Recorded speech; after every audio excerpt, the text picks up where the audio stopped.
আসসালামু আলাইকুম বন্ধুরা। তো আল্লাহর ঘর এটা আলহামদুলিল্লাহ, আমি আল্লাহর ঘর দেখে নিয়েছি, উমরা করেছি। তো আপনারা যারা আসতে পারছেন না তারা চেষ্টা করে ইনশাল্লাহ আসতে পারবেন। আল্লাহর কাছে চান আপনি আসতে পারেন। এখানে নসিব লাগে আসতে গেলে, যাদের কোটি কোটি টাকা থাকে না তারাও এখানে আসতে পারে না। একটা নসিবই হচ্ছে সব কিছু। আল্লাহ যাকে নিয়ে আসবে তাকে ঠিক নিয়ে আসবে। এখানে নসিব লাগে আসতে গেলে। তো আলহামদুলিল্লাহ আমি এসেছি, দেখেছি আল্লাহর ঘর।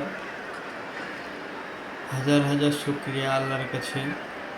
তো আপনারা যারা দেখেননি আল্লাহর ঘর তারা ভিডিওটা দেখে নেন, আর ভিডিওটা অবশ্যই শেয়ার করবেন সবাই। তো এই আলহামদুলিল্লাহ, ক্যারেক্টার ভালো ভিডিও থাকেন। বানাতে আমি